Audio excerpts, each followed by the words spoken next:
Onfray, vous pensez qu'une autre politique est possible aujourd'hui? D'abord, il n'y a plus de président de la République en France depuis que l'Europe existe. Le président de la République, c'est le Premier ministre qui prend ses ordres en Europe, et je crois à l'Europe, au gouvernement européen.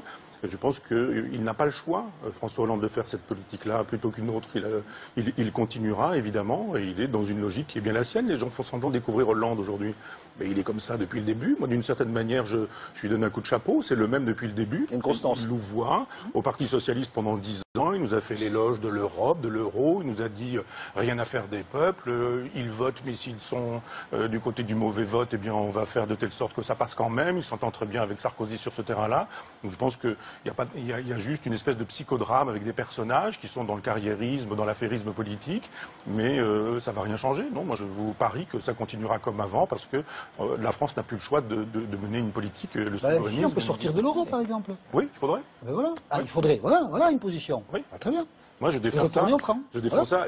Oui, et alors. Très bien. Oui. Oui, mais ça, non, mais il y a des économistes aujourd'hui très sérieux. Moi, c'est pas mon métier d'enfumer avec l'économie. Ça n'est pas une science exacte et ça n'est pas une science que je maîtrise. Mais simplement, il y a des économistes qui nous disent que c'est possible. Que c'est faisable. Qui va avoir le courage de le faire? Qui va le faire selon vous et qui vous voudriez? Des apprentis sorciers, il y en a plein. Des apprentis sorciers, ça c'est votre doctrine. Mais je ne crois pas que ce soit. Des Nobel d'économie ne sont pas forcément des apprentis sorciers. Dominique Villemot, cette mademoiselle vous fait dresser les cheveux sur la tête. Oui, sortir de l'euro. Unilatérale de la France de l'euro, et c'est pire que l'austérité. Enfin, je veux dire, il faut voir qu'on a une dette publique. Mais oui, on a une dette publique en euros, le franc va être dévalué. On sera comme la Grèce ou pire. Non, il faut faire attention. Les économistes disent exactement l'inverse de vous. Moi, je ne suis pas un technicien de l'économie, mais juste savoir que c'est foi contre foi. Non, vous avez la foi en l'euro, la foi en l'Europe, la foi dans le libéralisme, et vous nous expliquez qu'on ne peut pas en sortir, que c'est pas possible, que c'est la catastrophe. C'est la catastrophe pour des millions de personnes en France. Le libéralisme aujourd'hui produit de la misère, de la pauvreté, du chômage. On nous dit qu'il y aura des catastrophes, mais il y a des catastrophes actuellement. Dominique Villemot, vous réclamez du réel, Dominique Villemot. Le réel, en effet, il est tel que le dit Michel Onfray, c'est-à-dire qu'actuellement, il y a de la souffrance. Quand vous discutez avec François Hollande, puisque vous discutez avec lui, que dit-il de ça, de cette vision qu'il a du réel? Il croit encore que le cap qu'il tient est le bon, ou il y a une part quand même de lui qui se dit que peut-être il faudrait changer un peu de politique? En un mot, comment est-ce qu'il a l'impression d'être dans une impasse? Alors vous avez raison, en fait, j'ai cité une phrase de Jaurès de mon livre, c'est « Le courage, c'est d'aller à l'idéal et de comprendre le réel ». Je pense que tous les gens de gauche, ils vont vers le même idéal, de justice sociale et de solidarité. Mais il faut tenir compte du réel, on est dans la zone euro et dans la mondialisation. On ne peut pas faire abstraction de tout ça.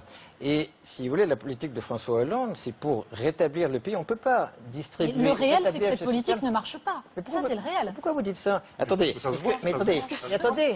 gens le voient, les gens. Quelle est l'alternative? Alors, quelle est l'alternative? C'est laisser filer les déficits. Mais si vous laissez filer les déficits, on aura non seulement l'Allemagne, la BCE et la Commission contre nous, on aura le marché contre nous, et surtout, on aura une détérioration de la compétitivité. Et à ce moment-là, c'est la Troïka qui nous imposera un régime à la grecque. Non, attendez. Ils n'ont plus les moyens de nous imposer quoi que ce soit.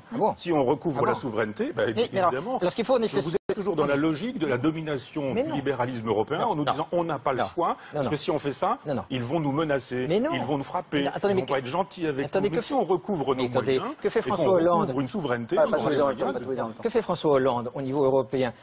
Il a quand même agi de manière considérable. On devait être à 3% de déficit en 2013. Si on avait fait ça, on aurait tué l'économie. Il a eu 2 ans de plus pour continuer à réduire le déficit de manière intelligente. Et le chômage là maintenant, augmenté. on va continuer. On y est plus depuis 2017. Le chômage, en fait, s'est retourné. Le chômage s'est retourné quand même depuis le début de l'année. Si on prend les chiffres du BIT, on voit que le chômage a baissé début 2014 par rapport à 2013. Le chômage n'a pas baissé. Donc maintenant, là aussi, il faut regarder le réel. Maintenant, ce qui est le réel et les paradoxal. Français le voient. Non, bien sûr. Quand vous êtes au chômage, quand vous avez quelqu'un de votre famille au chômage, c'est sûr que bien sûr, on ne peut pas accepter ce genre d'explication.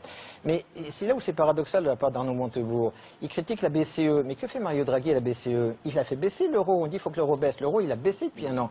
Il a fait une politique monétaire largement surévaluée. Oui, bien sûr, il faut continuer. Il faut continuer. Mais la BCE va dans le bon sens. Après, au niveau européen, ce qu'il faut faire maintenant, c'est en effet ne pas être obligé de faire 3% en 2015. Donc il va falloir négocier avec l'Allemagne et la Commission. En fait, finalement, Arnaud Montebourg, il part à un moment où la politique va dans ce sens. Michel Onfray, quel conseil le philosophe que vous êtes donnerait? Moi, je pense que le débat n'est pas là, de savoir comment on doit agencer l'Europe, l'euro, etc. Il est de savoir si on veut vraiment, alors qu'en France, le souverainisme est majoritaire. Les gens de droite et de gauche sont le Front National est souverainiste, le Front de gauche est souverainiste, une aile du Parti Socialiste est souverainiste, une aile de l'UMP est souverainiste.